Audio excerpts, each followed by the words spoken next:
Yep. Inside, I want to kill myself. We are on an 0-7 run over the last 2 days. After tonight, it was just complete bullshit.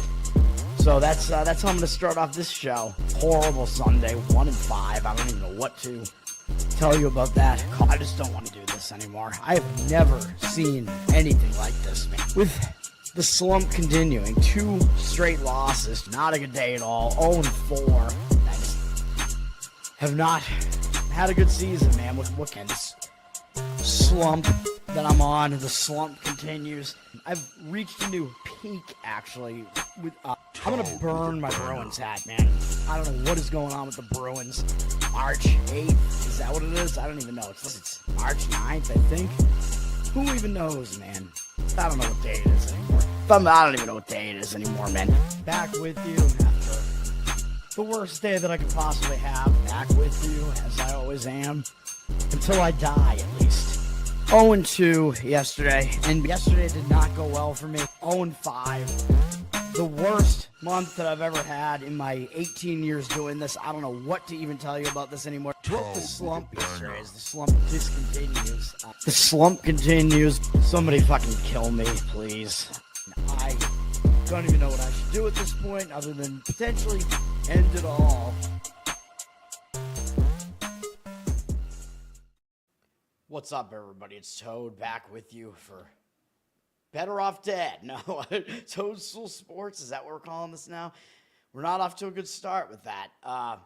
Maybe I should change the name back because of how ass yesterday was. Nobody should ever listen to me again, obviously. This is, what's today? Thursday, November 13th. Nobody should ever listen to me ever again, especially on college basketball. We started off 6-0 in college basketball, and since then it's been just as bad as it was last year or early this year, if you want to call it that. Like, we're basically back to break even in college basketball. I think slightly up still, but I don't know what to tell you, man. 2-5 in college basketball yesterday. Everything else was sort of as expected. The day started off pretty good. I mean, we got a couple wins right off the bat. Oral Roberts was a win in college basketball. They probably should have won that game outright. I mean, they were in that game the entire way, even though it was high scoring. They were winning the game by 1 in the final seconds of the game, and they gave up points right at the end. I didn't see exactly how it happened, but they lost by 1. So that was a cover. That was a good call. The market totally agreed with me on that, as that line crashed all the way down to 6.5. I basically recommended trying to get that at 7 or better. If you got it, in the morning, you got the better number. The market moved against me on the UTSA game and moved the line up to 3. That was my least favorite. I probably shouldn't have added it. I had it on my card, and then I was looking. I'm like, holy shit, I have a lot of plays today, man. Just, I don't know. Probably shouldn't have had that one.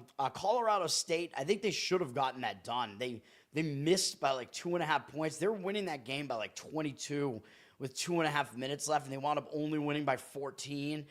Kind of unlikely there.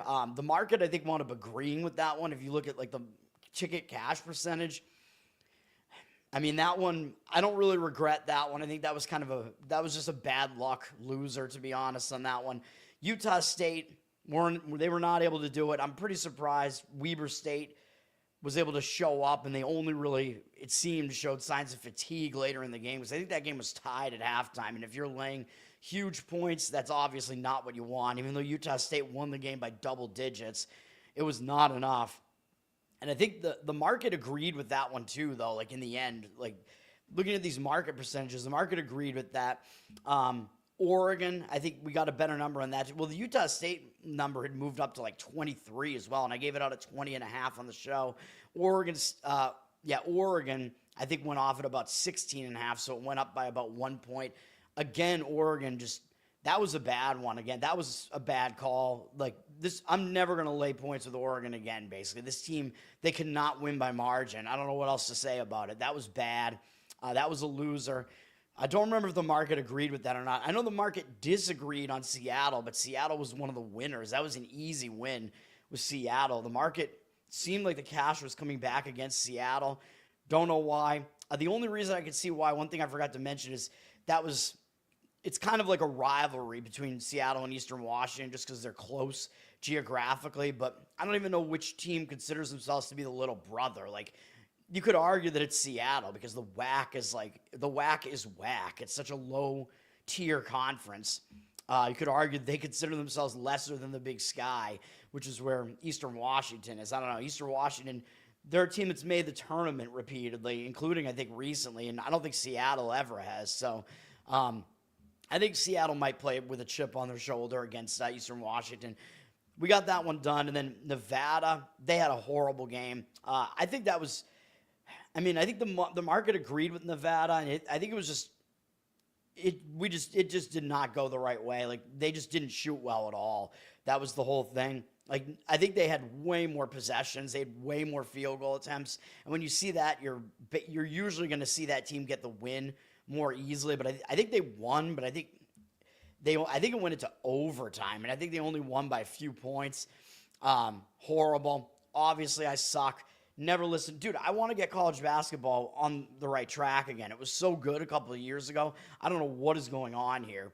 It just feels like I can't do it for shit anymore. Hockey, we got the Rangers right to kick the night off, so we were 2-0 at that point with the Rangers and Oral Roberts. So I was feeling pretty good at that point. The Rangers, they were up 4-3, I think, after like one period, and then wound up winning 7-3. I didn't see exactly what happened, but Rangers, they're good on the road, baby. Buffalo completely fell apart. Buffalo was within one goal of Utah. I shouldn't have added that one. I don't know what to say, but I was expecting them to at least just lose by a goal and at least push that bet, but that did not happen. They got outplayed, man. What can I say? Utah had way more shots in that game. I'm pretty sure Buffalo couldn't get anything done in that game. That was a bad call. I shouldn't have added it. And New Jersey, so yesterday it was 4-7 on the show, which that is awful. If you played New Jersey on the money line after the line dropped a little bit, because the line did drop into the money line territory where I say just go for the money line. It dropped down to like below -140, I think. So some of the money actually came in against New Jersey late. They still won, but they won in overtime, and they never led in regulation. It was a close game the whole way. I think statistically New Jersey might have had the edge a little bit in the game. Yeah, so, if you play the money line full game, like including overtime, you got it right. So it would have been a 5-6 day, which is at least much more tolerable. But college basketball was obviously the huge problem. I'm going to have more today. We're in the middle of college basketball season. Like, what can you do? I don't know what to say. And then my NBA continued to roll. NBA, I think we're up on the season. I know we hit a little bit of a lull in the NBA after we were really hot at the beginning. I think we're still up in the NBA. And the NHL, I think, this season. But Detroit Pistons, they actually flipped to a 1.5-point dog, and it didn't even matter which number you got. It was still sort of pick the winner. Obviously, you'd rather have the plus 1.5 dog than ask him to win by basically 2 possessions almost. But, yeah, they won pretty easily. I did mention that the line might move a little bit more. Like I mentioned, it looked like Cunningham was probably going to be out, and Giddey looked like he was going to return, and I think that's what happened. So the line shifted even more to the point where Chicago was a road favorite, and the market looked like it was agreeing with that. I'm like, yeah, no way. There were so many situations for me that lined up on Detroit in that one. I liked Detroit.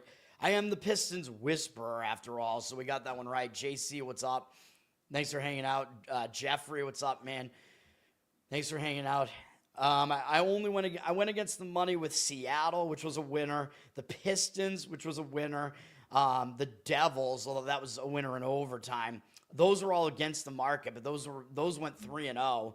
I don't remember if the Buffalo Sabres was against the market or not. In the morning, the reads were all in line with them, but I think I went against the market with the Rangers too. Like if you look at what happened with the final cash percentage, that was a winner too. So I'm beating the market, baby. I think my read is better than the market, even though I try to combine both of them. And I don't like playing like public sides and whatever. And then college basketball. Like I think the only games yesterday that were losers that were in opposition to the market were probably UTSA. And at least the market definitely moved against it. I don't know if the final percentage actually wound up going against it from my read on like pregame there. And then we had, Yeah, it was that one, and then I think there might have been one other one. I think there were 3 college basketball games that were not in line as far as the market read. That was one of them. Seattle was one of them, but we won on that one. And then the other one was Oregon, I think. So that was a loser too. So I think going against the market read yesterday, I think I was 4-2, or maybe 5-2, or well, you could argue 4-3 if you want to argue against the Devils in regulation play. But they did win. So college basketball. I try to keep it selective. I don't know. I don't want to call anything easy because nothing is easy. So, like, you have to, like, I don't know. I don't want to say anything's easy. Nothing's a lock. You try to get, like, the right read on these things and like, do it, and that's just what you do. And hopefully get enough right that you win money. I mean, that's basically it. Let's get into today. That was a long rant. We don't have a ton of college basketball today. I am going to give out 3 plays. I'm not really going to talk about many of these other games, though. We do have a big game up at 6 p.m. Eastern on Fox Sports 1, which is Pittsburgh at West Virginia. This is still like a rivalry between these two schools. I mean, it's not really as big as the football one, the backyard brawl, which has returned, although now it's going to go away again for a while. But these two teams don't like each other. They're pretty close geographically. This is an interesting one, though, because the line has West Virginia as the favorite, up from 3 to 5.5. Pretty public, 86% of the tickets and cash. I wonder if maybe just because West Virginia's in the Big 12, maybe they get more respect in the market and get the public action over an ACC team. But you got to remember that Pitt has actually been the better of these two teams over the last couple of years. Pitt made the tournament a couple of years ago, at least into the – yeah, they got into the actual tournament. I think they were in one of the play-in games, and then they got into the tournament.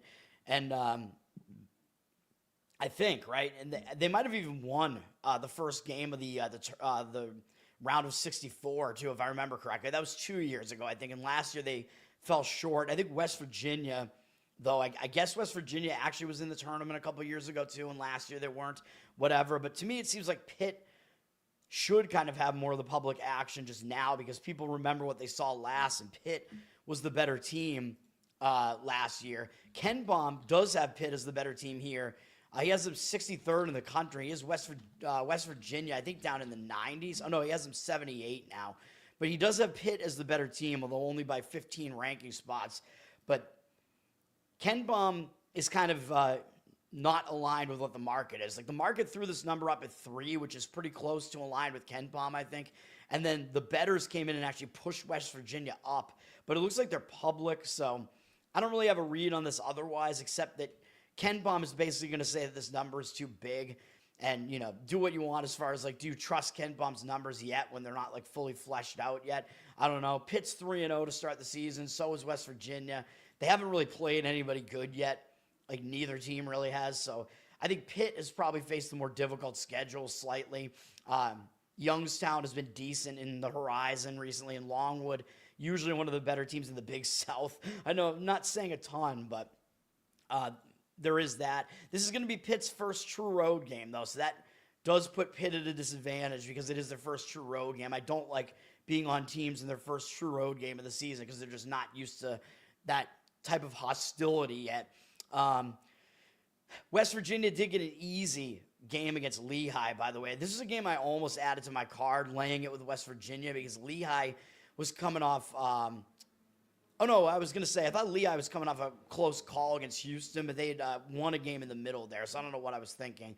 But West Virginia, I believe, was able to win and cover in this game, which was one that I was considering briefly in that one. Anyway, and it was a look ahead at the very least to this game, the backyard brawl.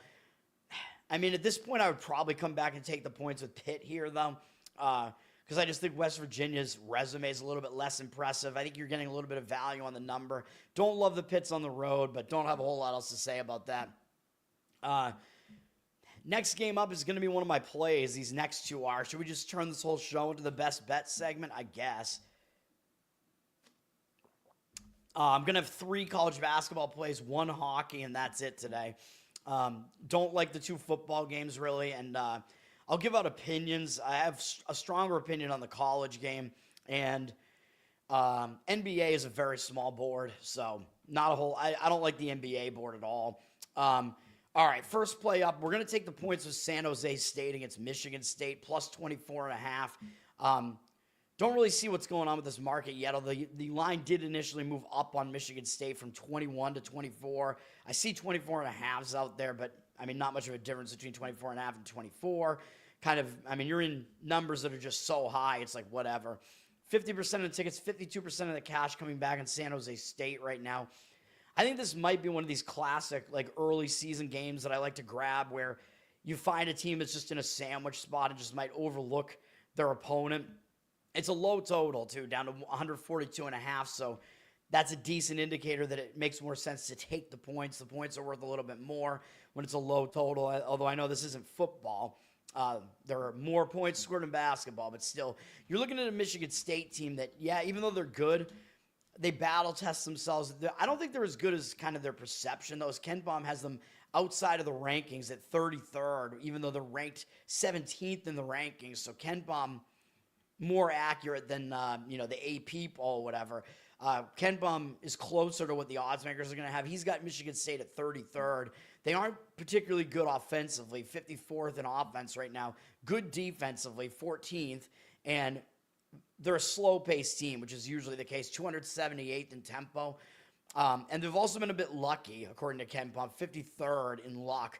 So that means they're overperforming a little bit as well. So that does fit the profile of a team you kind of want to fade. And because they're slow tempo, if they're going to slow the tempo down at home, that means it's going to be harder for them to cover a spread, especially when they're more of a defensive team than an offensive team. Makes it harder to cover as a favorite. San Jose State also plays slow. They like to play even slower at 321st, but Michigan State does not play the style of offense that's going to throw San Jose State out of the style that they want to play. These are both slow-paced teams. San Jose State is bad defensively, I know. They're actually not horrible offensively at 132nd. They're 166th overall in Ken Baum's rankings, so they're in the middle of the pack, basically, in Division I. They're not good, obviously, but not horrible. They faced a decent strength of schedule, according to Ken Baum, so far at 75th, so they're slightly battle-tested. And they're low in the luck index at 214. I don't want to really go through Ken Baum's numbers for all these things, but I tend in the early season to like to go with teams that are low in the luck index because it means they're underperforming right now. But the real crux of this is that I don't think this is a good spot for Michigan State, man. I mean, they're coming off a big game in a ranked matchup against Arkansas where they beat 14th ranked Arkansas. Ken Baum probably does have Arkansas ranked higher than Michigan State. He has them 26th in the country. It's a John Calipari team. That was a national TV game, I'm pretty sure. That was a big game for Michigan State. They got the win by 3. Yeah, they're staying at home, but up next on Tuesday, they got this neutral site game against Kentucky, who's a top 10 team right now. I think according to the rankings and Ken Baum. Yeah, Ken Baum has them 5th right now. He had them 1st before they lost to Louisville. I wasn't totally sure about that. I kind of leaned to Louisville in that one. But Michigan State does have a big game up next. It's going to be in the State Farm Champions Classic, which is at Madison Square Garden. So this is a big game. It's a neutral site game. I believe it's a national TV game. Yep, on ESPN.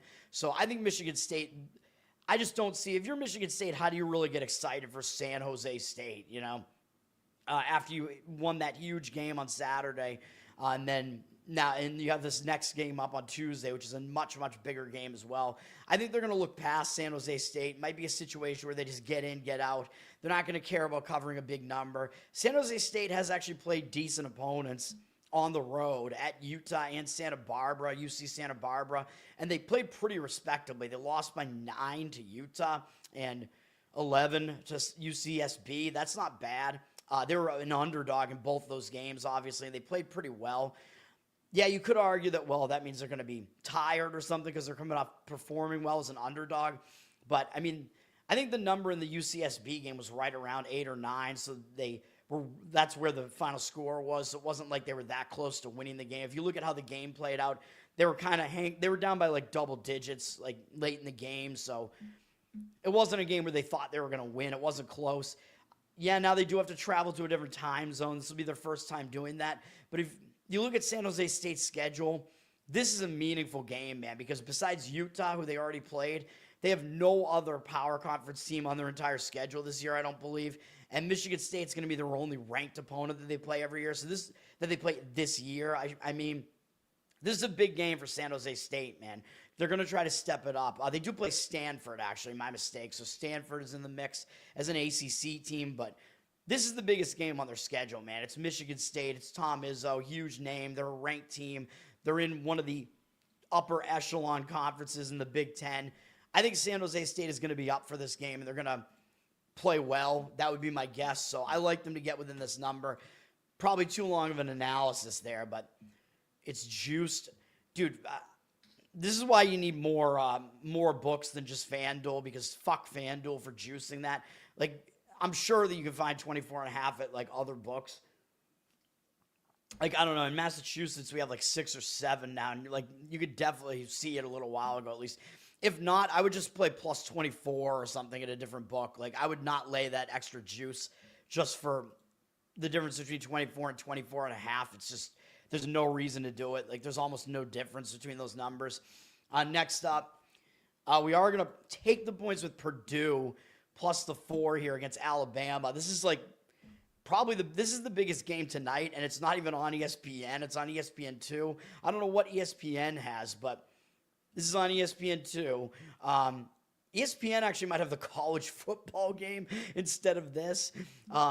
Purdue is ranked 2nd in the country, and probably rightfully so. I think, Ken Bum has him 7th, but his rankings are just shifting around quite a bit. I do think that the top teams are Houston, Purdue, maybe Duke still right now. That would be that's the way that I kind of analyze it right now. Maybe UConn is kind of in the mix too. Purdue's really good. I think Alabama's taking a little bit of a step back this year. They're still good. They're still well coached. He's got Alabama's 8th in the country according to the rankings makers. Ken Bum, however, has them 19th. So basically, Ken Bum is saying that the rankings makers are actually overrating both teams, I believe, right? I forget what the rankings are right now. Let me see. Yeah, they're overrating both teams, but I think Purdue is being less overrated. Like, Ken Bum has Alabama, like, not really that close to the top 10 right now. And you know me, I don't love Alabama just because they're one of those fast teams that doesn't particularly play defense, and they're playing that type of style again, even though their offense is good. But interestingly, Purdue has the #1 most efficient offense so far this season. Their defense has actually been a little bit worse at 44th. So just something to keep in mind. This will be a contrast of styles. And yes, I know I do talk about how the home team usually controls the pace, and that would mean Alabama will be speeding this game up. But it is easier to slow the game down. Like, if you're Purdue and you're on offense, there is only so much that Alabama can do, right? Like, you can still hang on to the ball and slow the game down. So Purdue, very slow-paced team at 324th in tempo. It's a contrast in styles. They're going to try to slow the pace down. You're giving me the slower-paced team, though, which is Purdue getting points. I kind of want to look that way, but I'm also going to look at the situation here. By the way, Alabama also is above Purdue in the luck index, although they're both in the top 60 in luck. But just another thing to notice, Purdue has not faced a difficult schedule yet, so yes, I get it. Alabama is more battle-tested right now, but that's actually the reason I'm going to go against them here, even though they are at home here. Alabama just beat St. John's, man. They just went on the road to Madison Square Garden. They beat Rick Pitino. St. John's was a top 10 ranked team. Alabama beat them. So I think they could be maybe, I know you don't really have a letdown spot when you're playing Purdue, but I still think this is difficult to come off this game, man. And St. John's turned the ball over too much, and that was kind of the reason why they wound up losing the game. I thought they were potentially going to win that game. Shooting was pretty close between both teams. The turnovers, I think, kind of did St. John's in. Usually you don't see the home team or semi-home team lose the turnover battle like that. Now, yeah, Alabama's coming off of that. I think they're a little bit lesser of a team this year. Purdue, I think, might have a little bit of something to prove this year after last year not being as good. Purdue also has some of the best continuity in college basketball because they brought back like all of their guards from last year. So Purdue has they're one of the few like teams that are at the very top of the rankings that have all these guys coming back from last year. Like all their best players are basically back. Of course, we know that they took a step down last year because they didn't have Zach Edey anymore, but they didn't have him last year. They don't have him this year.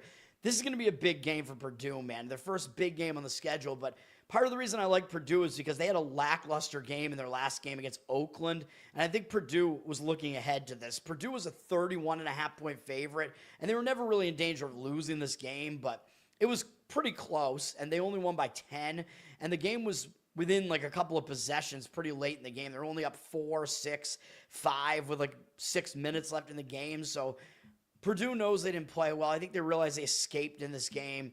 So I think they're going to actually have more focus here. I think they probably got caught looking ahead to Alabama here. They just didn't really show up for Oakland. So I like the situation for Purdue here, man. I think you're going to get a better effort out of them here. I know it's their first true road game, and normally I don't want to go with a team in that situation, but I think it sets up better for Purdue. I think they're legitimately the better of the two teams right now.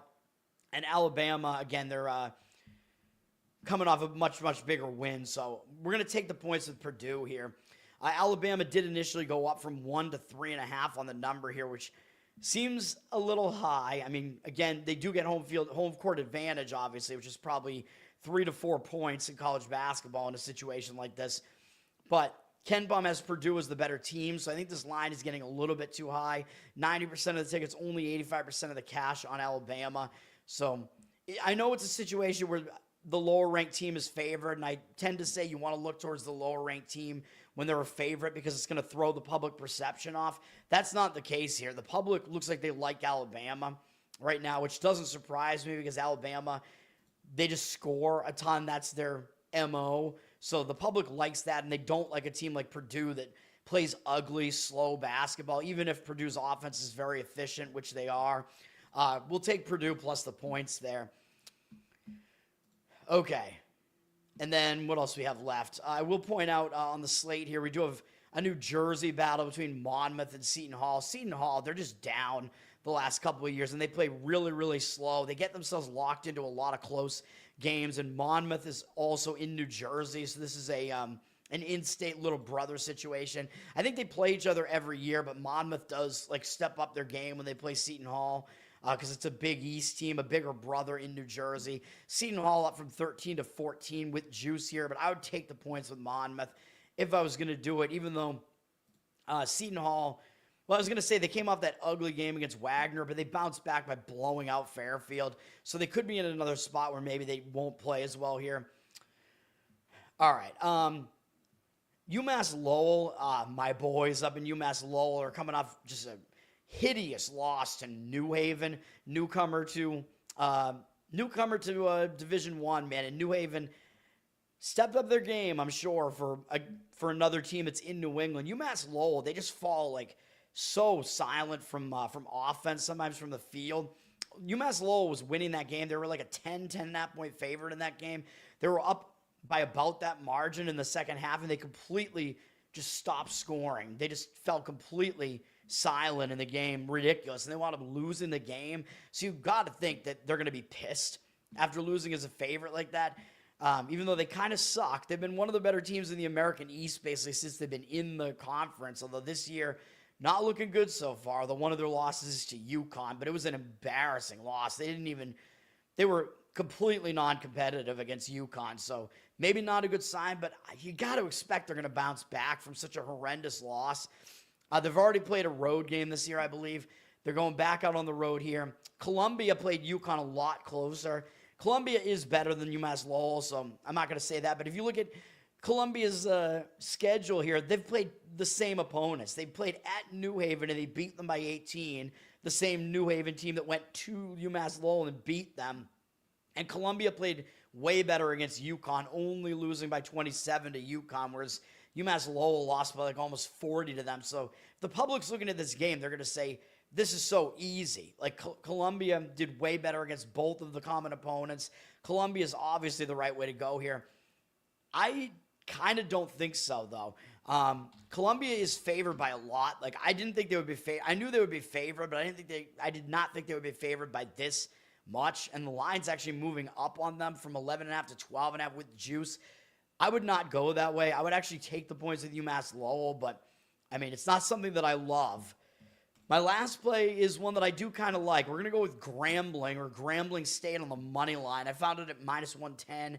If you have to lay, you can lay like minus 1 on this or whatever, minus 1.5. But I've pointed out that in college basketball specifically, because I've listened to some professionals talk about this. I think Bill Krakenberger has talked about this and some other guys that really know what they're doing. In college basketball, it's actually better long-term, more of an advantage long-term if you play the money line specifically on college basketball favorites that are 1, 1.5, or 2. I think once it gets above 2, you shift to laying the number with the spread.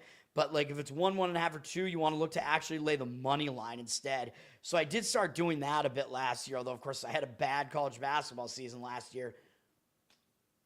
So do what you will with that, but obviously I found a pretty short money line here, which is literally just a pick-em price on Grambling at minus 110. So that's what I'm going with here.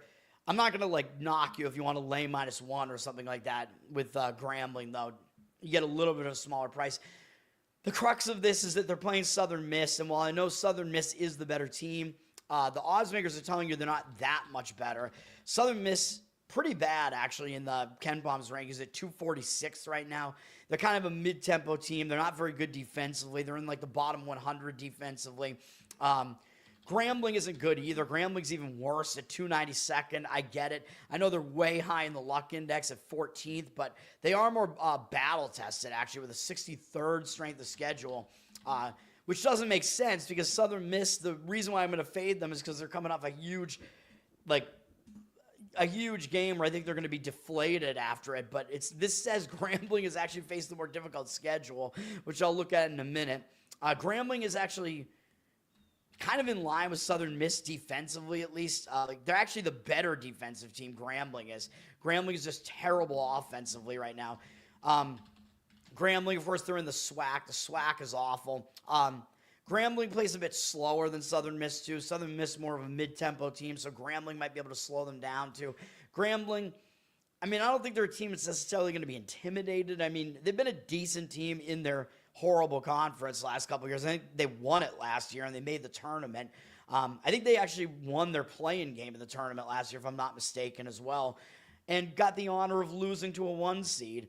But the reason I'm doing this, look at Southern Miss right now, man. I mean, yes, they've looked pretty decent so far. They played Buffalo to within 6, but Buffalo was only a 3.5-point favorite in that one. So Buffalo, not really considered to be that good this year.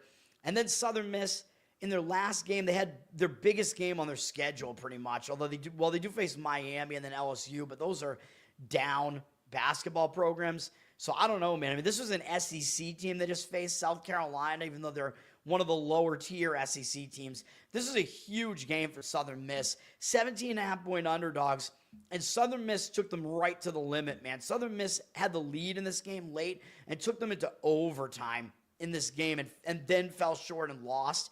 I don't know how you get back up off the mat after that, man. That could have been a huge statement win for Southern Miss. Beating an SEC team on the road like that would have been crazy.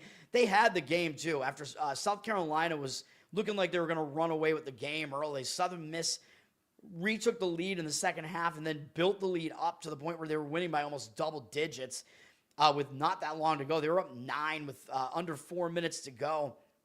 And they blew it. They retook the lead. Or excuse me, they blew it. They retook the lead late in the game and went into overtime eventually. And then they took the lead early in overtime, and then they still lost. I mean, you know what I'm saying. A team that's a huge underdog like this in a huge game, and they actually not only have the chance, but they're in good position to pull off like a major upset for their program like this, and then they fall short. Or even if they pull off the upset, either way, I think after that effort, you're going to be just like so fatigued after that. I just don't see how you get up for your next game.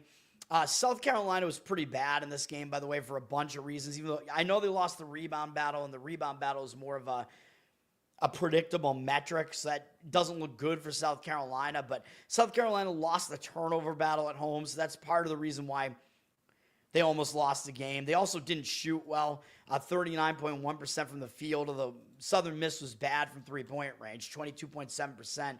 But I think the turnovers had something to do with it. Usually you don't see the turnovers you don't see that many turnovers from the home team usually, or that few from the road team. I think Southern Miss is going to be totally hungover after that game, man. I just don't see how they get back up after that second straight road game now. Yeah, I don't like it for them. Grambling, the reason why they have a tougher strength of schedule is because they play at Iowa State on the road. And yes, they got blown out in that game, but they bounced back. They got a Division I win on the road at Howard in their last game. Grambling actually pulled off an upset in that game, a minor upset of 4.5 points. So I don't think it's anything that's going to like hang Grambling over or anything like that. I know Grambling shot really well in the game, but Howard actually did as well. So the game wasn't really like a statistical outlier just because both teams shot like excessively well in the game. Grambling back home here. This is actually going to be their first home game against a Division I opponent here. So I think they're going to be up for it. I think, they're going to be excited for this game. Southern Miss, terrible spot for them. We're going to go with Grambling. You could have gotten Grambling as a 2-point underdog, I guess, at the open, but they flipped to a 1-point favorite. Like I said, it looks like it's kind of 1.5 at some places. Again, I would probably play the money line. I'm assuming you can get the money line up to probably around -120 at the worst. So yeah, Grambling, I like that. -108. All right. On the money line? All right. Hell yeah. So yeah, I like that one. Classic hangover spot, in my opinion, for Southern Miss there.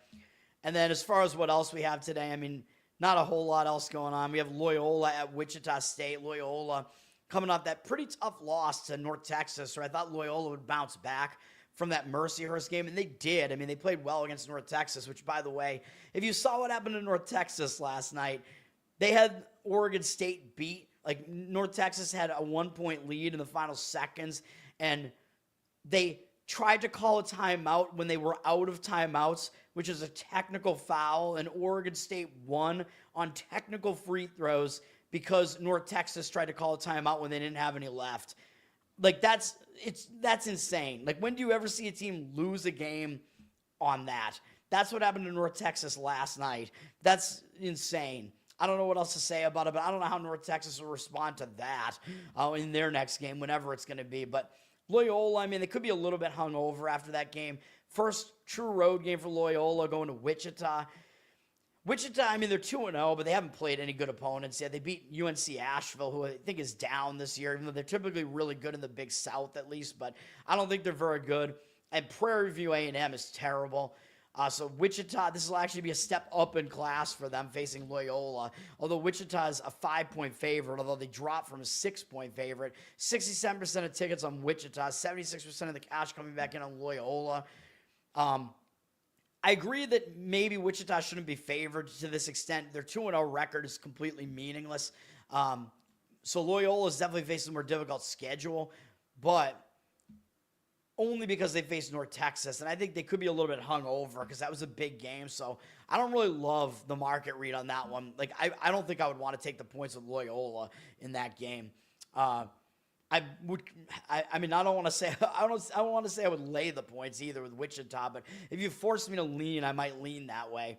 And then we do have LSU's playing FIU. I mean, not FAU, FIU, not as good. LSU, they played basically nobody so far. They did beat down that New Orleans team that actually pulled off an upset of TCU, although I think that was more of a fluke. I don't think New Orleans is that good, although New Orleans, by the way, the reason why New Orleans was so bad last year is because they were involved in a gambling scandal where their players were intentionally throwing games to win money in gambling. So those players are not there anymore for New Orleans. That was one of the storylines that came out. Pretty ridiculous. LSU, I mean, I guess it's a satisfying win for LSU to beat a little brother in the state of Louisiana that was involved in scandals. So LSU probably pretty satisfied off of that win. So I don't really expect them to show up with as much intensity here against FIU. FIU just lost pretty badly to Nebraska. I mean, I guess I would probably lean towards taking the points with FIU, but I mean, it's LSU's better, even though they're not good. They're up from down from 21.5 to 21 on the line there. I would probably take the points, but not something I'm interested in with FIU there. LSU, they are an SEC team as well, so FIU probably will be excited to try to play that game, but LSU is definitely one of the more beatable SEC teams for these lower conferences here. LSU, one of the lower teams in the SEC, along with South Carolina. And then we do have an ACC versus Big 12 game at 9 p.m. on CBS Sports. We get Cal at Kansas State. Cal, one of their best players transferred away from last year, which is Stojakovic. I forget his first name. I think he's Page's son, and he is now with, where is he at now? I forget where he's at now. He's with one of the bigger conference teams now. I think he's on a team that I think he's on Illinois, because I was going to say, I think he was on a team that won for me the other day, or at least pushed for us on the show. Yeah, I think he's on Illinois now. So Cal did lose him. Cal's off to a 3-0 start, but they haven't really been tested yet. Now they have to go on the road, leave the Pacific time zone for the first time this year. They haven't played any game outside of home yet. Looks like a difficult spot to me for Cal. K-State is also off to a 2-0 start. They haven't really beaten anybody great either. UNC Greensboro has been a decent team recently, but I think they're down this year. And it seems like Kansas State actually plays UNC Greensboro every year, if I'm not mistaken. I think they played them last year at least, which is weird. Maybe I'm wrong about that. I mean, UNC Greensboro looks like they're nowhere near as good as they were last year. So nothing to really take away from either team's record so far. But the fact that Cal is having to go out on the road, I would probably lean towards Kansas State here, although they're down from 6.5 to 5.5 here. 75% of tickets, only 57% of the cash. So the money is disagreeing with me on that one. But I wouldn't want to take the points with Cal, man, in a spot where they're having to go to an unfamiliar, hostile environment. And Kansas State, their crowd's probably going to show up for that because it's their first big home game that they have this year. So those are my thoughts on the rest of the college basketball there. We got a bunch of hockey. I only have one play. I've narrowed it down to one play. We got Kings at Toronto. Toronto, I think they're better than this 8-1 record makes them look. They're on a 3-game skid here where twice they lost to my Boston Bruins, and I'm repping all local teams today, as you can see. I'll explain the Patriot jersey once we get to the Thursday night game. Toronto also lost to Carolina in there. I mean, I wouldn't knock Toronto too much for any of those losses. I mean, it just seems like they just don't do well against the Bruins. The Bruins just tend to kind of out-physical Toronto, and they just play a style that Toronto doesn't like. Carolina, Toronto played them pretty respectably. Toronto, we got to see what's going on with Stolars, by the way, because Hildeby has been their goalie the last 2 games. It looks like he is actually hurt. He's day-to-day, so got to see if he's going to come back for this game or not, because I think if he's back, that will help Toronto if their primary goaltender is back here. They're coming back home from that loss to Boston. It looks like a bounce-back spot to me for Toronto here. For the Kings, they're on the road. They just won in Montreal 5-1, so they got to be feeling pretty good about themselves because Montreal, pretty good record this year. They got Ottawa and Washington up next, and those teams have better records as well. So it's possible they kind of overlook Toronto a little bit here. So I would lean to Toronto in this one. I mean, it's not a strong opinion. The money seems to disagree with LA up from -118 to -120. Do they deserve to be that much of a road favorite here? I'm not so sure. Odds makers are telling you they're the better team. I won't really disagree with that, but I don't know. To me, it looks like there's a little bit of line value on Toronto, and I think the spot is better for them. 78% of tickets, 98% of the cash on LA. I will disagree with that. I would probably look towards grabbing Toronto as a home underdog. Dallas at Montreal, actually one of the better games tonight. Dallas just won in overtime against Ottawa. That was a pretty big game. They did have Ottinger in net for that one. They're probably going to use Ottinger again here because he had the game off the game prior to that. They're going to Montreal. I think this will be another big game. Dallas will have to keep up that level of intensity 2 games in a row here, although I expect them to show up. Montreal, obviously, I expect them to show up as well. They got obliterated by the Kings in their last game, like I said, so I think this is a bounce-back spot for Montreal here. If you look at the stats in that game, Montreal was way more physical than LA, 21-10 in hits. Montreal did get outshot and slightly out face-off, but the game was not as lopsided as the score made it look, which usually is the case, and there was an empty net goal in the game as well to make it look a little bit worse. So I expect Montreal to kind of bounce back here. I would lean to Montreal in this game. They did flip from +108 to -115 favorite. They were an underdog, so the favorite flipped in this game, even though we see 50% of tickets, 64% of the cash on Dallas.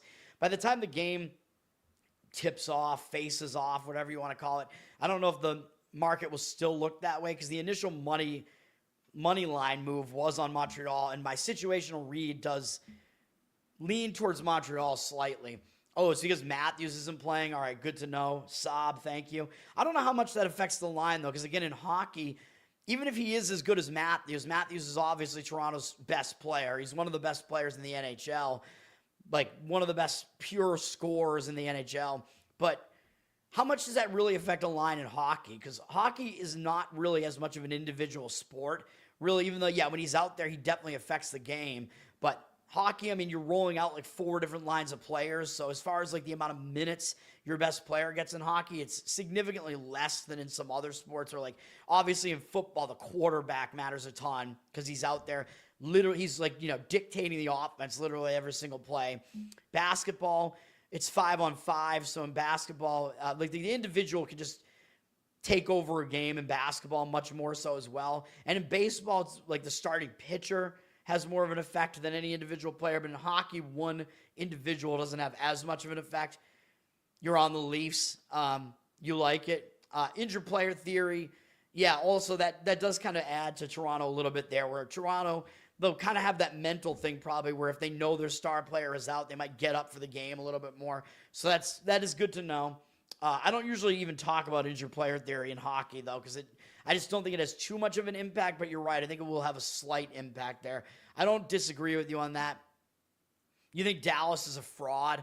I agree with you on Montreal. I don't think that Dallas is really a fraud, though. I think they're good. And I'm not sure Montreal is quite as good as their record looks either, but for the spot, I agree with Montreal on that one. I don't know, what are we talking about? Oh, the 5 of the last 6 wins. Yeah, Dallas came from behind. That's similar to Tampa Bay Buccaneers. But the Buccaneers, it's way worse because the Buccaneers, they were losing in the final minute 8 of 4 of their wins. In hockey, I mean, being behind in hockey could mean you're behind by 1 goal. You know what I mean? Like that's in hockey, that's a deficit that can be erased at any moment. So it's a little bit different. All right, we do have my Boston Bruins are going to Ottawa. The Bruins on a nice hot streak right now.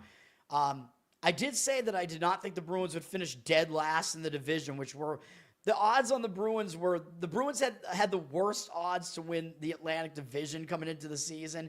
They were 110-1 to win the division. I thought the Bruins wouldn't be very good, but I'm like, they're not that bad. Like, come on, they're not the worst team in the division. I think I'm being proven correct, although the odds makers still don't really think the Bruins are very good. But they have won 7 games in a row, so they're playing pretty well right now. But they did just beat Ottawa to get revenge on Ottawa. They beat them at home in overtime. Now they're going back out on the road, where last time they played here, they did lose 7-2. So is it a revenge spot for Ottawa because the Bruins beat them last time out? Maybe, but the teams are 1-1 against each other. They don't like each other, so I think both teams are going to show up for this. Bruins starting a little bit of a road trip here with momentum, so I think it's a fine spot for the Bruins here. Did have some rest prior to that other win against Toronto, so don't know if it will be Swayman in the net again, but we will see. Ottawa, I mean, Ottawa's playing a lot of close games. I think Ottawa's still a pretty decent team, even though they actually have more losses than wins if you include all the overtime losses. Ottawa's in kind of a tough spot, though, because I think they did get up for that game against Dallas that they played on Tuesday. They're not traveling anywhere, but they took a loss in that game, and I think they played tough in that game. They're going to play tough again in this game against Boston. Like, they'll show up. Ullmark should be back in net again because Merrill Lane played in the previous game against Utah. But I think it's a more difficult spot for Ottawa, so I actually like the Bruins in this game. Ottawa, pretty big favorite, up from -165 to -169, which that does worry me about the Bruins because when you see it, like the Bruins actually have the better-looking record, so the public might think, well, why are they a big underdog here then? I think that there's value taking the Bruins as an underdog, but I think the Bruins are in the slightly better spot. I actually think maybe they are being a little bit disrespected in the market and being undervalued. Like, I don't know if Ottawa does deserve to be this big of a favorite. it's hard to gauge some of these hockey teams sometimes, man, because sometimes teams are just, they come from out of nowhere. Like the Bruins definitely underperformed their talent level last year. I will say that, even though they're not a very deep team, and that's kind of their problem. Like they're definitely front loaded. They have some really good stars at the top of their roster, and then the guys behind that, it's all going to depend on if they pick up their game or not. 53% of tickets, 75% of the cash coming in on the Bruins. The money is coming in on the Bruins. The other thing I will say is that Swayman had a bad year last year because I think of all the contract stuff that was going on. But now we know that he's the guy. He's signed to a contract. So I think Swayman, he's in line to have a better season this year than last year.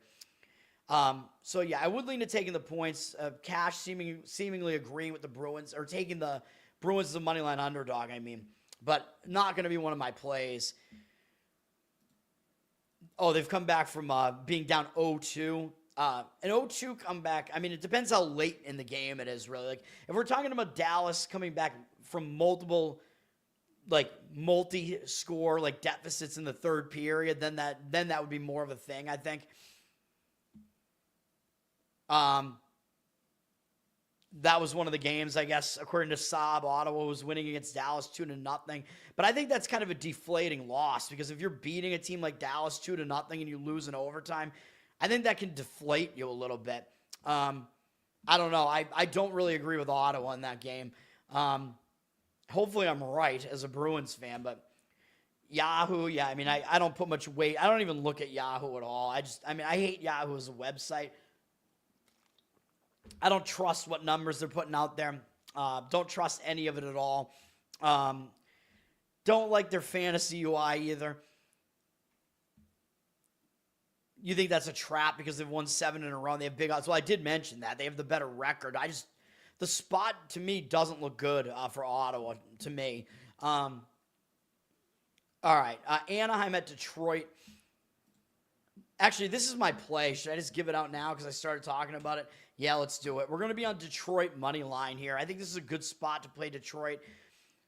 Finally, I think we're in a position where we can start fading Anaheim. And Anaheim, even though I know they ran through all these good teams, man, and they looked good, but I think Anaheim's going to go on a little bit of a slide here, man. Because Anaheim, they just had a long win streak. They hadn't lost since Saturday, October 25th.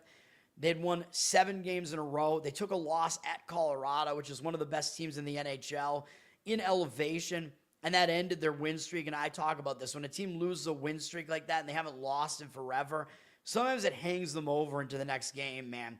So I think that might be the case. I mean, Colorado's a team you get up for emotionally, and Anaheim was running through a bunch of good teams. I get it. You got to respect the fact that they beat basically all good teams during that run, but still, I think that this is going to be a spot that hangs them over into the next game here. They're going to go out of elevation now into Detroit, who, by the way, during their run, they beat Detroit in Anaheim 5-2. So I think Detroit is going to be a little bit more focused on this game for that reason. A little bit of quick revenge, which that's a spot that does work well in the early NHL. A team that lost on the road, when they then play that team and they're a money line home favorite. That's actually a good situation. There's like a good it's a good angle to use in the NHL. So we have Detroit in that angle here, and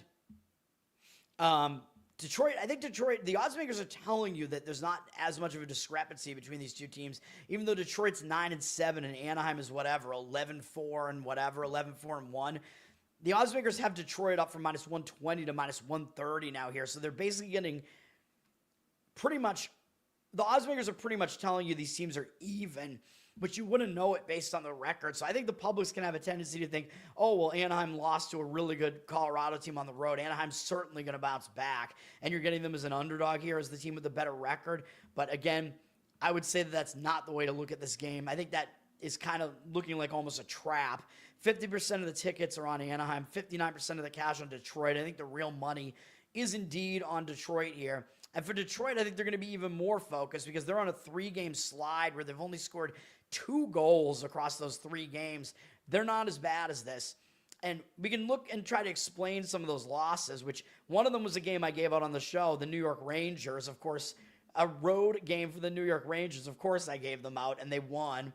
Detroit was in a return home spot in that game, and I talk about how bad that sometimes is. Like, you just tend to get distracted when you return home. They were coming off a 1-0 loss to Vegas in a tough game. I thought they would be distracted, having to get back to home life. The Rangers weren't playing well, and Detroit did have Chicago up next, who has a good record, and that's an original 6 battle. So I thought it was a really bad spot for Detroit. So I got that one right on the show. I think that's how you can explain Detroit losing to the Rangers. Pretty explainable. And then Detroit did lose to Chicago in their last game, which is a lot harder to explain because Detroit was a home favorite. But now Detroit's sitting at home, and they've lost both games on the homestand after they didn't play well in the return home spot. Usually the team bounces back in the next game. They didn't. But now they've had multiple days off. They've been off since Sunday.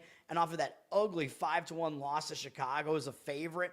Detroit was a big favorite there, probably around minus 190, I would guess. You got to think they're going to bounce back here in this one, man. And they're going to get up for a team that has a good record like Anaheim. Yeah, Detroit was minus 185, according to ESPN Bet, on the close. But this game wasn't as crazy as it really looked, man. I mean, it was 2-1 into the third period, and then Bertuzzi, who was on the Red Sox, on the Bruins for a little while, scored. Boo. Then Chicago actually got an empty net goal, and things were just out of control at that point. And then Chicago put in a completely unnecessary goal at the end, too. So the game was closer than the final made it look. Detroit outshot Chicago in this game 46-20, and they won the faceoff battle, and they had more hits. So I know sometimes when you're losing, you're going to get into desperation mode, but when it's 2-1 into the third period, you're not really firing that many desperation shots, so it's ridiculous that Chicago was able to win this game 5-1, getting outshot like that. So Detroit, they were nowhere near as bad as it looked on the scoreboard there. They actually debatably outplayed Chicago in the game. So I think Detroit is under the radar right now. I think it's a hangover spot for Anaheim. I like Detroit. That's going to be the play there. That's my only hockey play of the day, and that's the last play of the day, actually, for the show. Yep. Ugly losses. Yzerman, yeah, his plan, the Yzer plan, whatever the plan may be, I'm going with the situational spot in that one, the situational read. Washington at Florida is a pretty big game here as well. Washington, I still think both of these teams are pretty solid, even though they're both 8-7-1. Washington kind of busted their not losing streak necessarily, but they had lost 6 of 7. They busted it by beating Carolina, which I believe I gave that one out on the show too. Washington beating Carolina, but they could be in a bit of a letdown spot after that because that's a big win, man. You go in on the road, you beat Carolina. It was one of the best teams in your conference. Carolina, did I give that out? I don't remember if I did. Maybe I didn't. I thought they were returning home from a road trip, but they were coming off one game where they went up to Toronto. I forget if I gave that out as a play or not. Maybe I didn't, but Washington could be in a letdown spot off of that, although are they going to really be in a letdown spot when they're playing Florida for the first time of the season? Like Washington, who did they lose to last year, by the way? Who eliminated them? I forget. I don't think it was Florida, though. No, it was Carolina. Oh, yes, that was an even bigger game. I think I did give that out then. Yeah, that was one of my plays because one of the big things about that was playoff revenge for Washington because Carolina was the team that eliminated them. So that was a huge win for Washington. But are they going to be in a total letdown when they're facing the returning champs, Florida, for the first time this year? Maybe not. I mean, it's not a spot where I really want to be on Washington, though. Florida, they're coming in off beating Vegas and returning home from a road trip, though. So the spot does look pretty bad for Florida. They went out to the Pacific Coast. They've been away since last Tuesday. I always talk about this. You return home from a road trip. Sometimes you lack focus. They do have Tampa Bay up next to, which I think is a bigger game because those teams just don't like each other in the state of Florida. And they finished the road trip with a win over Vegas. Florida did. That was a pretty big win on the road there, which I think I gave that one out on the show too, if I'm not mistaken. I'm not like trying to, tout myself or anything, but I believe that was one of my wins on the show. Or no, I think it was the other one, actually. It was the home game, my mistake, on October 25th. That's the one that I gave out with Florida, the 3-0 win against Vegas, so my mistake. But anyway, Florida, returning home from a road trip, could be in a little bit of a letdown spot. Could be a look-ahead spot, too. So I think the spot's actually worse for Florida, having to, do stuff back at home after a long time away. I'm going to agree with the market here and lean towards Washington, but I really don't like it because I just don't want anything to do with Washington off of that huge win over Carolina. But I do think the spot for Florida is even worse. Florida down from minus 135 to minus 129. 76% of the tickets on them. 63% of the cash on Washington. You like Washington there as well. Yeah, it's not strong for me. It's a strong fade spot for Florida, but I just think Washington's also in a negative spot, so I can't do it. Florida, alternating wins and losses, I guess. Yeah, I don't really put much weight into that, but yeah. I would also kind of lean to an over in this game just because that's when I see two teams that I think are in disadvantageous spots, that's kind of my thought, but the line has gone down a little bit. It's 5.5 with less juice, but I'm going to have to keep an eye on these things where I think, over might be a decent way to look here. I got to look at what I thought last night because I think I had one game that I thought was going to be an under last night. Which game was that? I don't remember. Was it Edmonton? I think it was the Edmonton game. I think I was right about that. That was an under, and it went into overtime too. Yeah, I think I gave out an opinion on the under in that one. Even though I don't really know what I'm doing with totals. So there you go. And I really don't like unders in hockey because of the empty net goals. Washington was 1-6. Yeah, that's actually a good point. Saab makes a good point that Washington just broke a bad loss streak with that win. Me being the streak buster. They'd lost 6 of their last 7, correct? Yeah, so that could be a little bit of a new momentum starter, but I still think that's such a huge win that I think it sets up a little bit of a letdown scenario. Although, again, because it's Florida, that can kind of mitigate the letdown a bit. So, yes, I agree with Washington, but not as strongly as you. Hopefully we get it right, though. Edmonton is coming off that win in overtime, like I said, over Philadelphia. I mean, not impressive at all.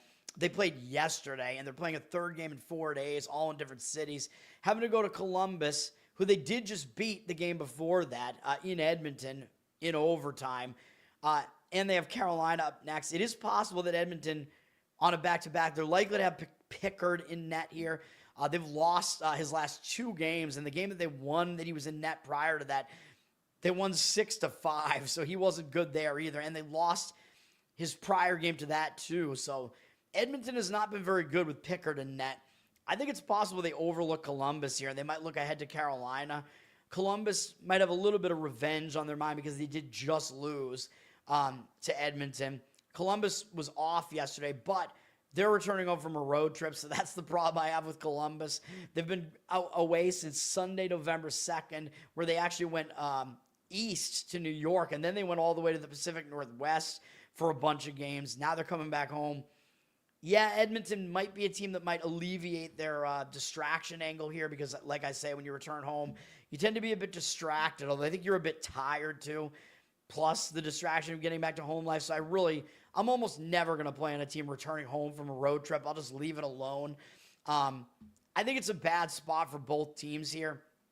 The market read says Columbus, at least right now, they're up from minus 104 to minus 107. And Edmonton, very public. 71% of tickets, only 57% of the cash. So they're kind of a dreaded public road underdog, which is something you do want to look to fade. But I just can't do it, man. This is another one where I would probably say you go over in this game, especially because Edmonton just played an under.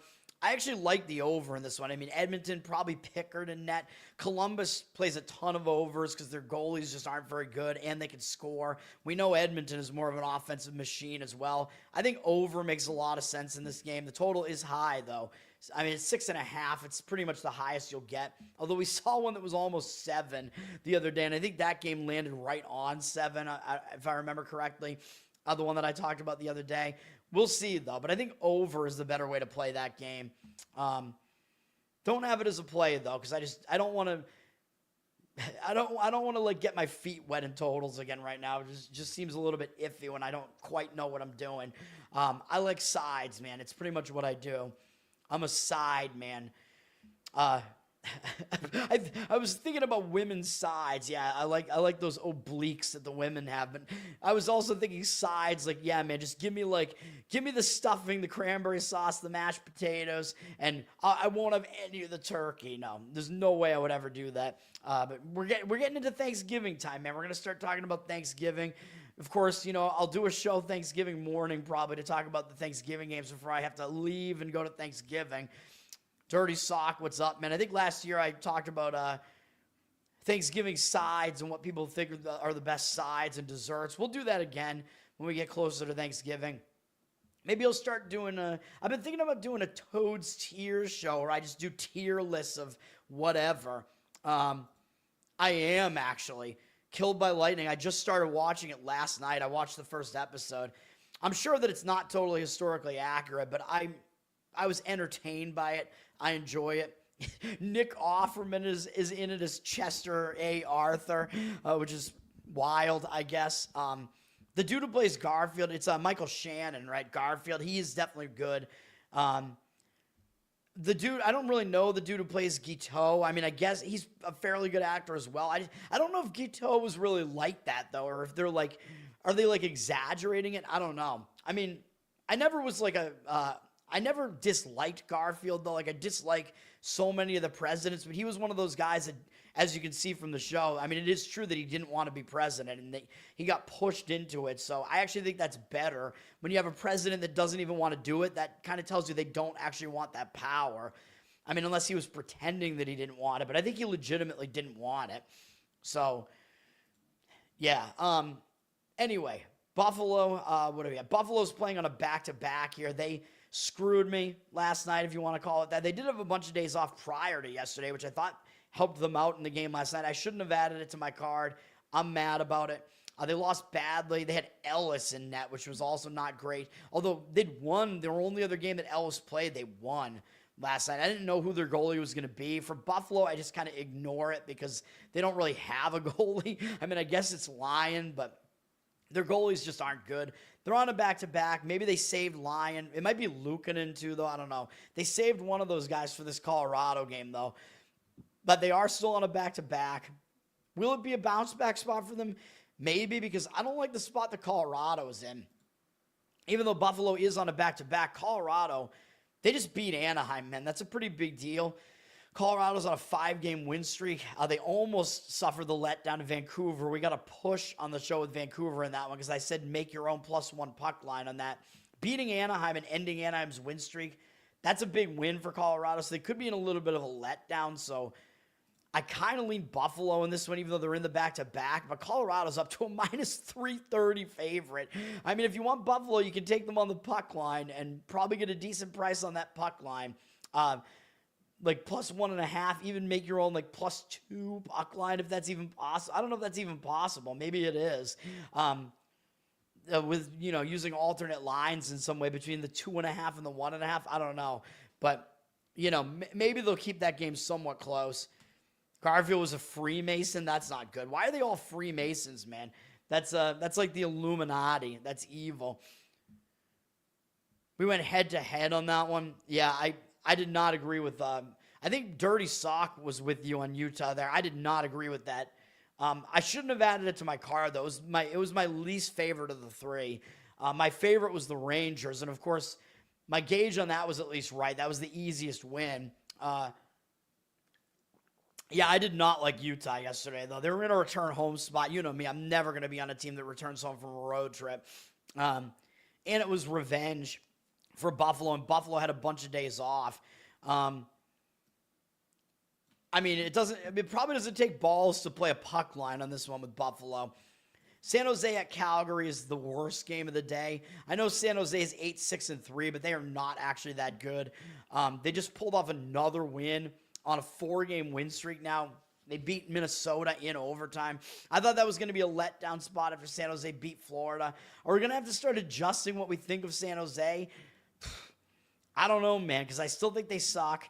Calgary also sucks. Calgary, they're on a 3-game losing streak. They're returning home from a road trip, but it was a quick road trip that just took them to Minnesota and St. Louis. So I don't consider that to be that bad, although they do have Winnipeg next. That is a big game.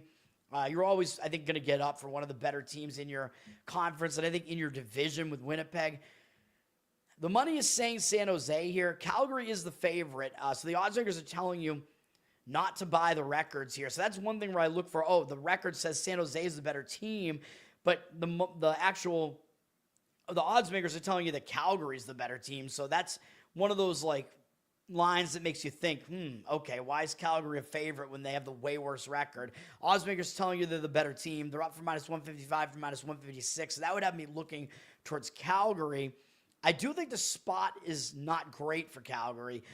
74% of tickets, 95% of the cash coming in on San Jose. I just think it is kind of a look-ahead spot for Calgary, but I think at some point San Jose is going to lose this steam. Like, I just don't think they're this good. So I have issues with that game. I mean, I guess I would agree with the percentage and maybe agree with taking San Jose as a money line, but I really have no good feel on that game at all. So I would not take what I'm saying with any sort of weight, I guess. The New York Islanders, they just pulled off back-to-back wins against the Rangers in New Jersey. So they completed the sweep of their local rivals, the Rangers and the Devils, shutting out the Rangers in Madison Square Garden, which that was a win for us on the show. Rangers, terrible at home until they beat Nashville, at least.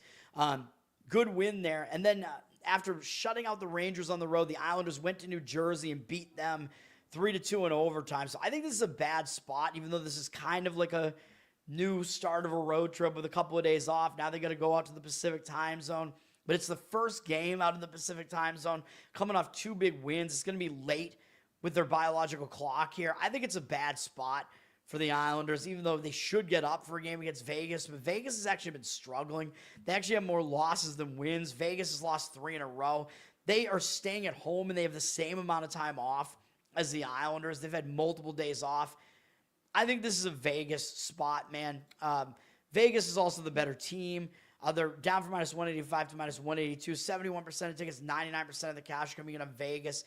I agree with Vegas. I like Vegas. I would play Vegas again. Probably one of those games to win in regulation, even though I haven't been good at those games to win in regulation, because it's almost like teams don't try that hard to win in regulation, and they're just okay with it going into overtime. There's so many overtime games.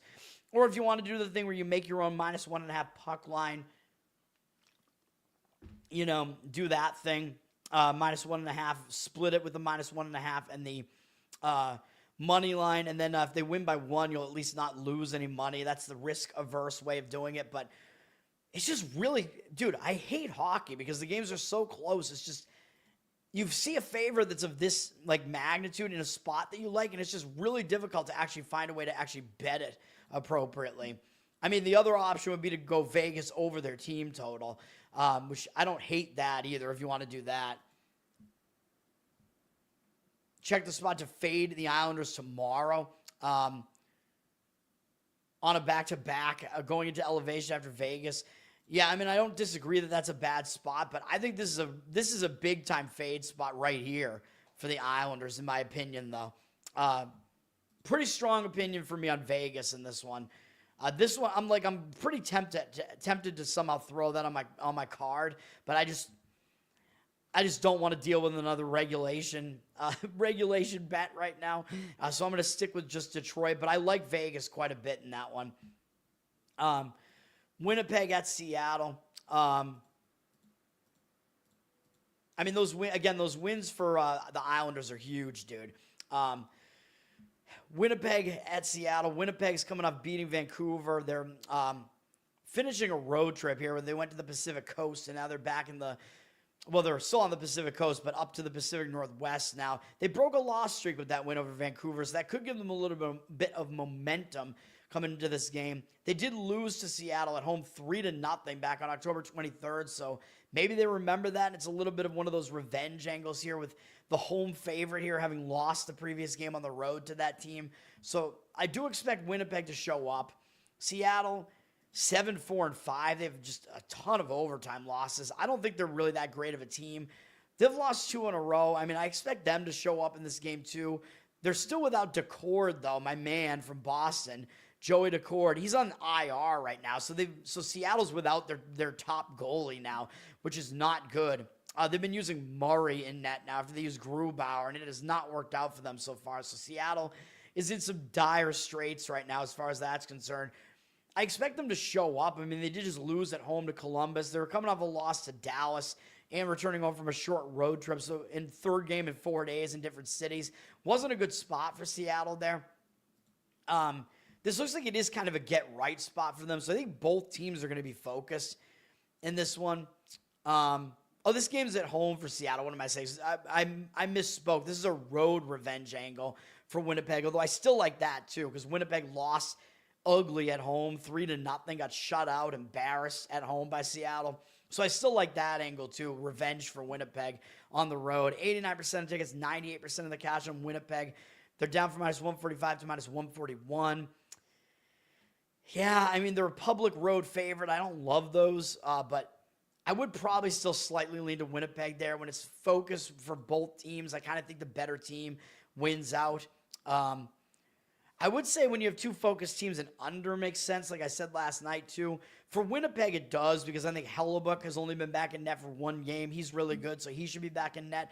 So I'm not afraid of the Winnipeg side of keeping this thing under. But Seattle with their goalie now, injured, I don't love that. So, you're not going to touch that game, obviously. You hate both teams. Saab, you lose on both of them. I think I lost on Winnipeg the last time I gave them out. I don't know. Winnipeg was decent for me last year, whether I went with them or against them. NBA, we only have a few games left to talk about. I know I went a little bit early today. I apologize for that, but I like to get this thing done. I don't like any of the NBA games today. Toronto is at Cleveland. Toronto, I believe they have at least one day off here. Yes, they do. They didn't play yesterday. They're coming off beating Brooklyn, whatever. I mean, you expect Toronto will be focused.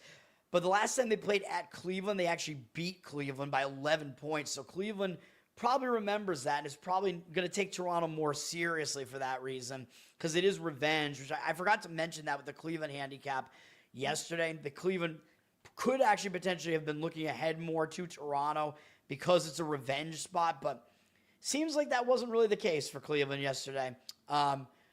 As Cleveland got the win, and I was right about that. I told you that was the bell curve spot there where the line had over-adjusted to the fact that Cleveland was resting all their players, except they still had Allen, Jared Allen, whatever his name is, had a big game yesterday because they rested Mobley, I think, and Allen was the big guy in the game. Miami's still an injured team too, man. I still thought Miami was going to be in that spot where they played really well in the previous game and they just wouldn't know what to do against a Cleveland team that was not playing their starters. I thought it was kind of a letdown spot for Miami for that reason.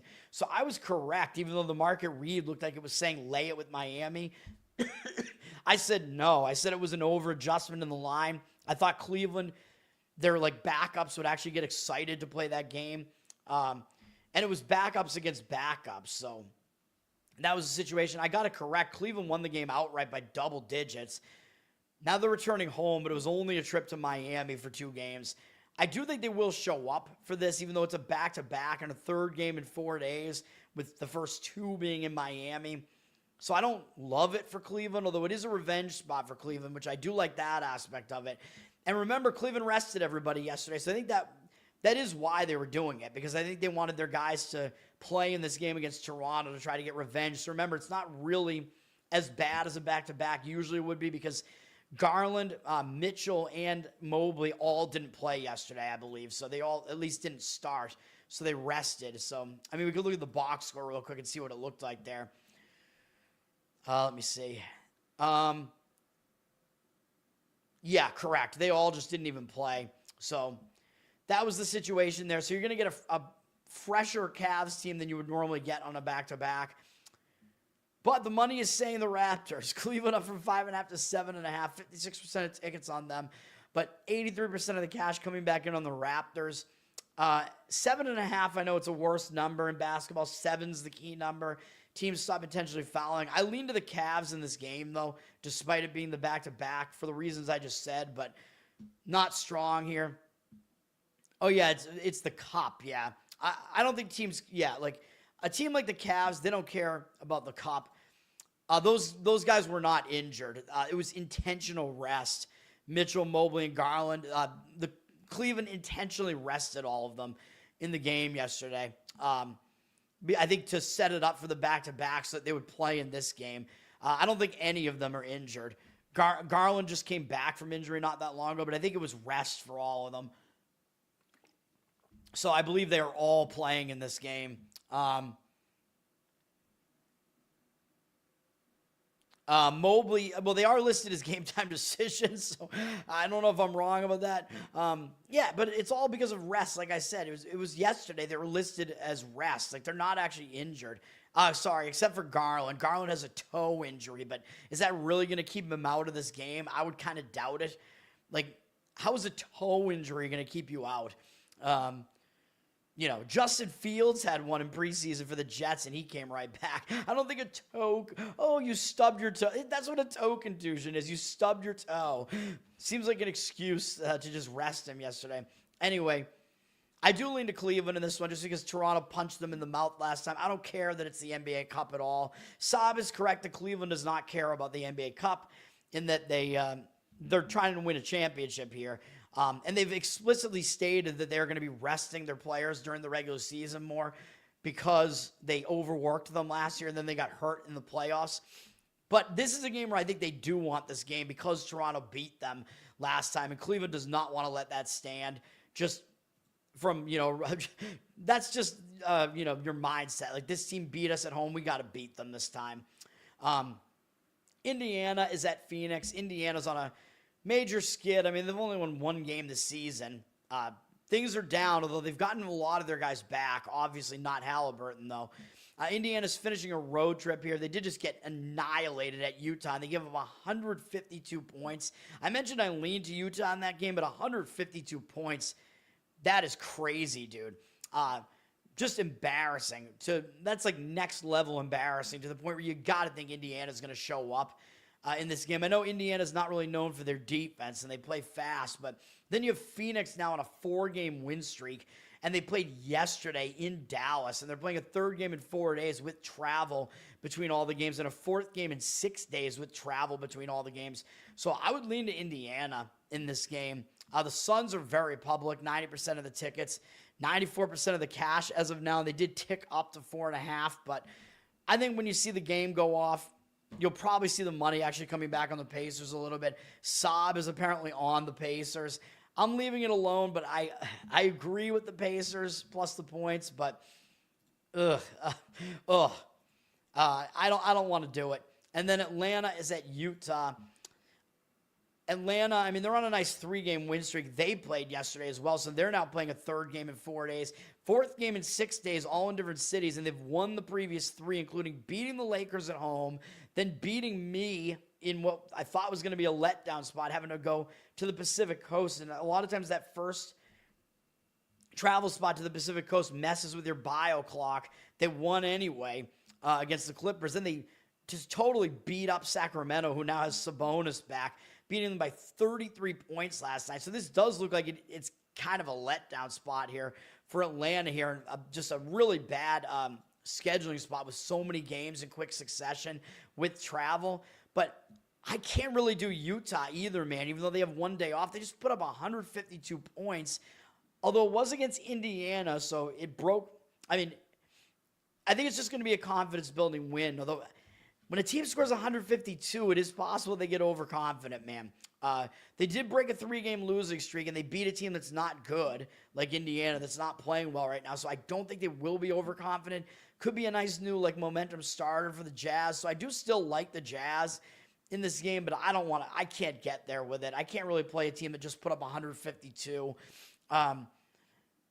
Hawks are up from 1 to 2.5 here, so you are getting points with the Jazz here. Trae Young is still not back for the Hawks. It looks like he might come back in the next game or two, potentially. 53% of tickets, 54% of the cash on the Jazz. I would take the points with the Jazz, although the Jazz, especially without Kessler now, I don't think the Jazz are that good. They've been decent at home, though, 3-2, although the Hawks are 5-2 on the road now. Hawks have been good on the road. I'm just going to stay away from that. College football, I'm also going to stay away, but I will give out a lean here. This is a Sun Belt game between Troy and Old Dominion. It's an interesting game where generally it's Troy is the better defense, Old Dominion's the better offense. So the Old Dominion's pretty balanced. They're actually not that bad defensively. Troy is definitely weak offensively, and that's why Old Dominion's an 11-point favorite here, because they're way better offensively than Troy, although the defenses are pretty comparable. I still think debatably Troy does have the better defense, and it is then the better defense getting points. Old Dominion sitting an 11-point favorite. It looks like it's ticked down a little bit. 86% of tickets, only 75% of the cash on Old Dominion. So the money is kind of saying to fade Old Dominion, and I do not disagree with that. 74% of tickets on the over, 53% of the cash on the under, with the total dropping off of 54, which I think is a somewhat key number, down to 52.5. So the money's coming in a bit on the under and sort of indicating on Troy, and I think those are correlated because, of course, if you think that Old Dominion's going to cover, of course, you need the game to be higher scoring. You need Old Dominion to score against this Troy defense, right, to cover that number, obviously. And it probably, a higher scoring game would lend itself to it a little bit more. But I do not like the spot for Old Dominion. Yeah, this is a Sun Belt game, but Old Dominion now has 2 losses in the Sun Belt, and that's kind of a problem because the way the Sun Belt works is the team that wins the East Division plays the team that wins the West Division in the championship. And right now you got, in Old Dominion's division, they're 2 games back of JMU, so it's highly unlikely they're going to be able to overtake them. It's possible with 3 games left, I think, for both teams, but I think they know they're not going to be able to do it, man. So I don't know about Old Dominion's mindset here. Both teams are coming out of a bye here, but Old Dominion went into the bye on a 2-game win streak after they got crushed by James Madison, which that game, I think, really just kind of ended their hopes to try to win this division here. And I believe they're also behind Marshall, if I'm not mistaken, in the same division. Oh, no, Coastal. Excuse me. It's not Marshall. Coastal Carolina. I mean, Coastal Carolina, they're pretty fraudulent, though. Old Dominion's better than Coastal, but they're behind them in the standings. Coastal with 1 loss. But Old Dominion went into a bye. They crushed UL Monroe going into the bye. UL Monroe, they stink. Not a good team. But Old Dominion went into the bye, and I talk about this, on a win streak, and that is not what you want. Now they've had like 12 days off because they haven't played since the 1st. So having extra time off and having a bye like that is not helpful when you're on a win streak because it can hurt your momentum. So I don't like that for Old Dominion, even though, yes, this is an ESPN primetime game, and it will be their first ESPN primetime game that they're hosting this year. So that is a somewhat big deal. So the crowd usually gets up for a game like that and shows up. So that would be kind of my hesitation on playing Troy here. I can't quite get there with it, even though I do still lean towards Troy. Troy is still in the mix here, man, for the Sun Belt. Troy is in the other division. They're in the West, and they're sitting with 1 loss, and the only team that's above them is Marshall from last year, which is now Southern Miss. They've been pretty good this year, and they're 5-0 in conference, but Troy is only 1 game back of them, so Troy actually has a little bit more motivation here, I think, because Old Dominion realistically can't get to the Sun Belt title game now. Troy can, and Troy definitely can, because Troy still plays Southern Miss in their last game of the season, so that's pretty big. So Troy still has it in front of them, and if they beat Southern Miss, if both teams just win out the rest of the way until that game, all Troy has to do is beat Southern Miss, although that's not easy. They're going to have to do it on the road. But if they win that game, they then have the tiebreaker with them. They'll tie them up, and they'll win the Sun Belt West or whatever. So that is still in front of them.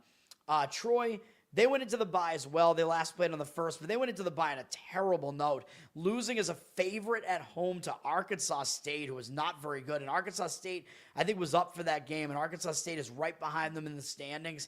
This is a bad game for Troy. They were terrible offensively in the game. Arkansas State did outgain them 297 to 187, so I don't love that for Troy because, yeah, they lost. It was an ugly loss, but it wasn't a misleading loss. So I do worry about that, but still, I think they will bounce back from that now, even though, yes, that ended a win streak of theirs. I think the fact that they went into the bye is actually going to be helpful to Troy, whereas it's not helpful to Old Dominion. So for Troy, you know what? I'm thinking about giving this out as a play, to be honest. It's close. For Troy, yeah, I mean, the bye is going to be more helpful to them because they went in on such an ugly loss as a favorite. They got to use that bye to fix some things, man, coming out of that bye. And again, they're the team that really still has everything in front of them, whereas Old Dominion, they basically needed to beat James Madison, and they already failed to do that in horrific fashion. So the games that are in front of them in their division are only against the 2 Georgias, so they can't make up ground, really, because they're playing only teams that are below them. They already beat Coastal, so they can't beat them again. Yeah, they have the tiebreaker with Coastal, but that's not in front of them anymore. Coastal's still ahead of them. So, you know what? Should we do it? I do like this one. Yeah, let's do it. I'm a glutton for punishment, man. Let's add a college football play. That means I'm going to have to throw this into my money pick'em, the one that actually allows, the one that actually has the lower conference teams in it. Because I'm in two money pick'ems on Splash Sports, and one only deals with bigger conferences, and one has smaller conferences. And so I already had Western Michigan in that one, and I'm really close to the money in that one. But in the other one that's bigger, that's only the big conference ones, there are more people in it, so I'm not closer to the money in that one. I'm in the money in my NFL one right now, but I'm very close to the money in the one that I played Western Michigan. I'm looking right now to see what the best number is we can get on Troy. We're going to do it. Anything 10.5 or better, I think, is fine on this. I don't see the 11 still out there, but 10.5, I think, is fine. And again, as I always say, I would still put a little bit on the money line. I always do. That's just my thing with an underdog. If they're an underdog of more than double digits, I'd say, like, in this case, maybe put about 3% of the bet on the money line, just in case it happens. I mean, I think there is the potential that it will happen. Both teams have actually been decently battle-tested. Troy got us that win at Clemson on the cover, not an outright win, but they covered against Clemson, although now we know Clemson's not that good. And Troy did face Memphis, who is not a bad team, obviously. So Troy has been a little bit battle-tested. ODU actually has looked really good in their out-of-conference games because they played Indiana really close. That was the one that really looked good. They did beat Virginia Tech, and Virginia Tech was just playing really bad football then. And that was a game where Old Dominion really got up for it because they're a little brother in the state of Virginia. And Virginia Tech was so bad at that point that they fired their coach. So I won't put that much stock into that one, although they were really competitive against Indiana, which is pretty impressive. Although it was the first game of the season, so you could argue Indiana getting used to their new quarterback and new lineup they have there and just weren't totally focused. Old Dominion more recently, they did beat Liberty, which was a good win as well, but the stuff they've done in conference has been less impressive, man. I mean, getting pretty much like wrecked by Marshall and JMU, although those are both on the road.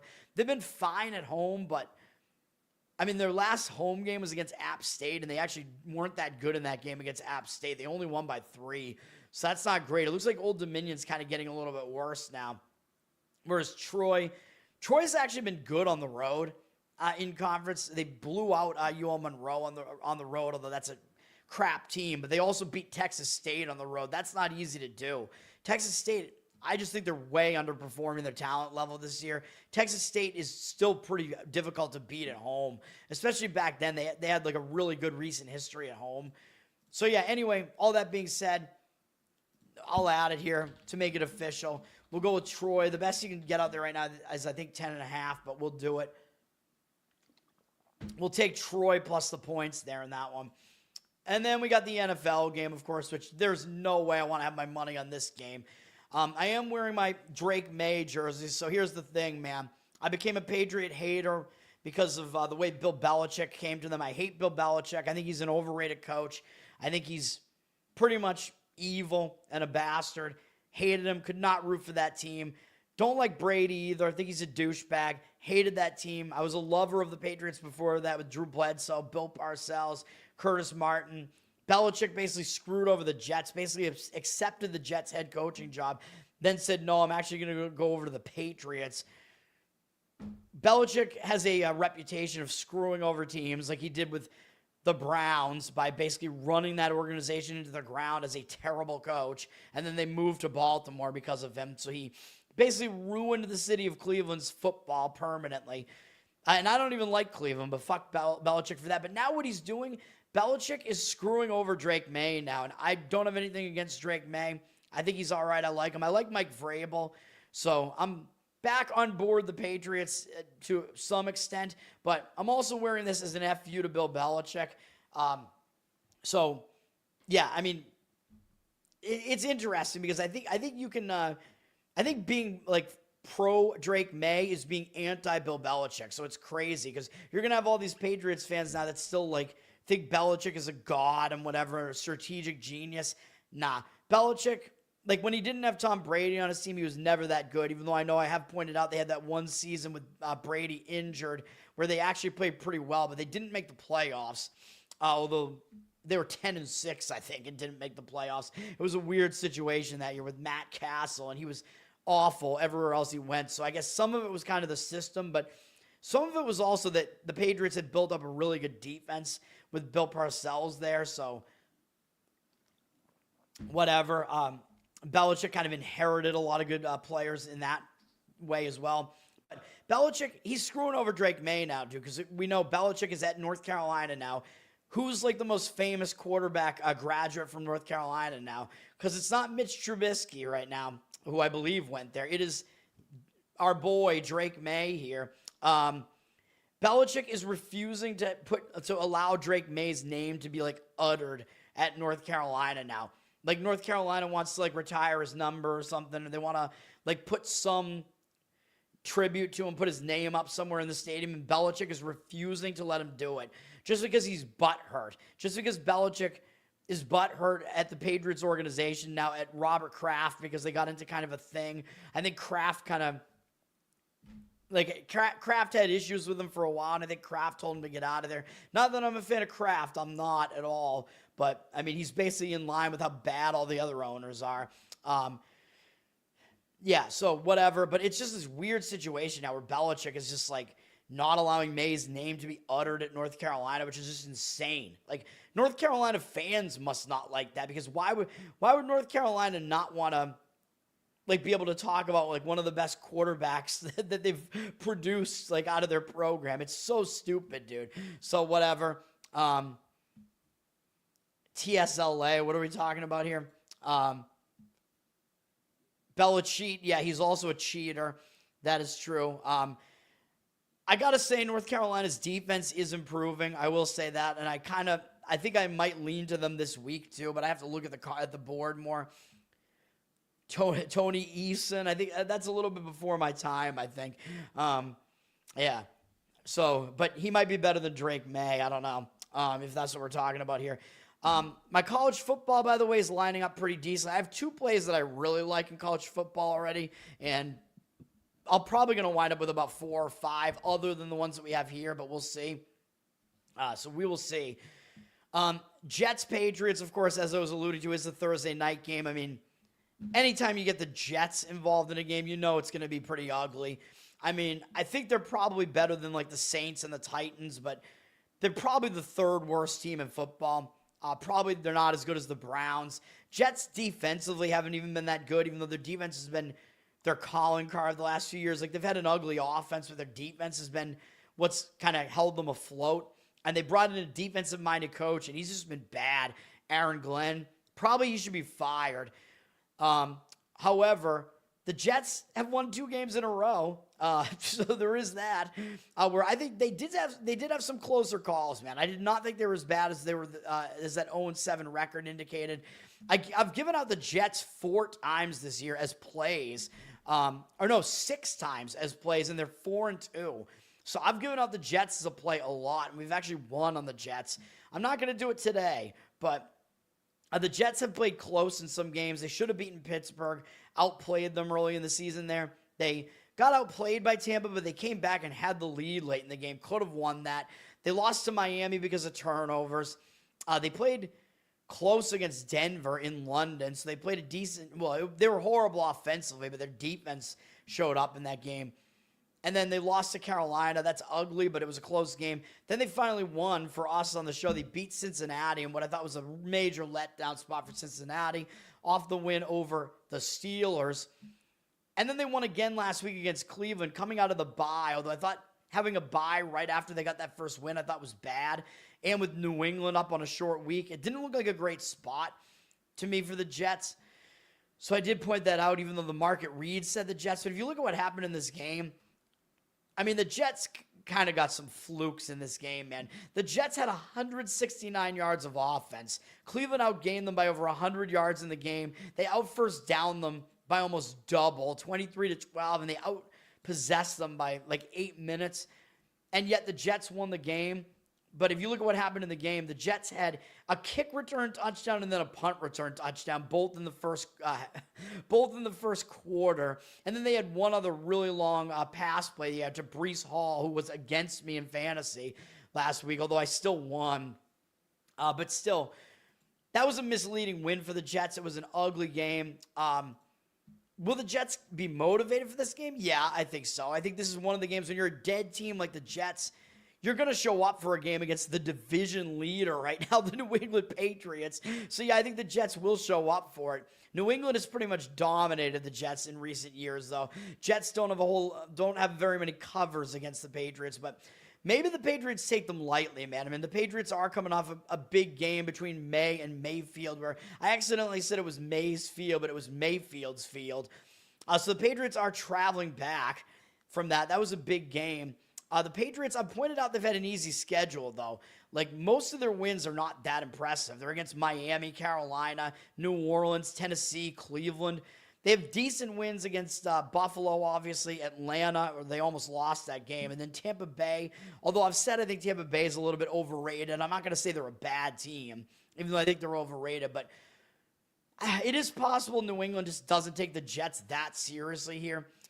So I'll lean to the Jets plus the points, but I really don't like it, man. Again, it was a misleading win for the Jets last week, but they do still have momentum now that they've won a couple of games in a row. And as a dead team, again, one of the types of games you will still get up for is a game against the division leader like this. The Patriots have gone up from 10.5, which I think might have been the look ahead, now to 13. So I think the line's a little bit out of control. 76% of the tickets, only 72% of the cash. So the Patriots are obviously public. There's no way the public's going to play the Jets. Total has also dropped from 46 to 43. So some money looks like it's dropping that total. And, of course, I think if you like the Jets here, it correlates to the under. Because if you think the Jets are going to cover, a lower scoring game will be more conducive to that. 64% of tickets, 53% of the cash on the Jets. So the money is, 64% of the tickets on the over, and 53% of the cash on the over, my mistake. So the cash percentage is saying to fade the public here with both the Jets plus the points and the under. We'll see if Mr. Thursday night can continue as I'm 9-1. I'm 9-1 in my Thursday night leans so far. But this one I do not feel strongly about. Although I guess you could still argue that the Jets are the better defense than the Patriots. The Patriots' defense hasn't been great. They've mostly been doing it with decent offense. Jets' defense has not been as good as you would expect either, though. So they're actually both kind of mediocre defenses. So one isn't really that much better than the other. Although I think the Jets might be more capable of playing better defense, if that makes sense. That's going to do it for the show today, though, man.